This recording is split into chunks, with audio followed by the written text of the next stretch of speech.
With Tom Weaver of ShowID2Vote.com. Tom, how's the movement going these days? I think it's going well. We have a lot of people involved. A lot of people wonder why it's so obvious that we have to show our ID, that we don't have to show our ID to vote. And people are saying, you know, it makes sense. We show our ID every place else. Why don't we have to show the people that when we get a ballot who we are? Now, would you say that the results of the Worcester 6th election and the incidents in Southbridge emphasize this point for people?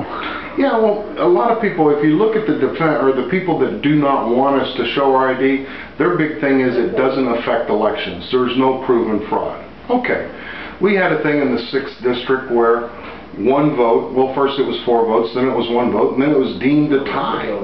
I would say that even one fraudulent vote turned the election. Now, the person that won 2 out of those first 3 won the 4th time, but at a cost that was, we can't afford those costs for reruns.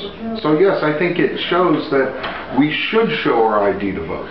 Now, 50 years ago, ONeill introduced legislation in Massachusetts to stop repeated people who are voting multiple times in elections. And the Democrats supported it, but supported it unhappily. Do you think that the Democrats have kind of lost that idea of reform by opposing something like this? I don't know why Democrats would oppose it, because it affects them as much as it affects the other side of the aisle. Voter fraud can go both directions. I mean, this is a nonpartisan deal. This is a common sense. In the old days, town hall was really neat in New England, because you'd go in and go, "Hi, I'm Tom Weaver," and everybody turn around and go, "Yep, that's him," and you'd get the vote. We knew everybody, but now we've got hundreds and thousands of people. We don't know every person. So we protected the vote through the early days of this great republic by everybody knew everybody.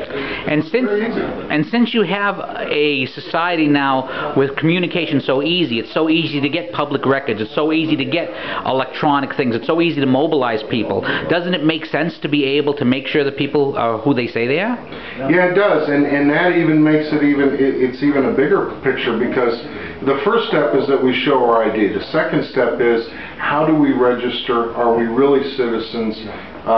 Where did we come from? This and that, a little bit more. We need to get into it, and also absentee ballots. It is easy to, if you will, formulate your own person. You know, come up with your own documents. We've got to, that stuff we cannot allow.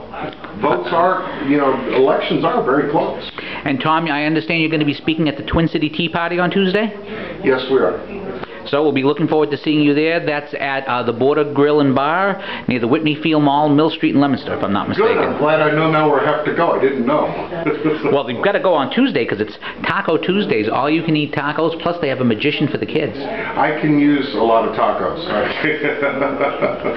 Well, Tom Weaver, thank you very much for your time. Thank you.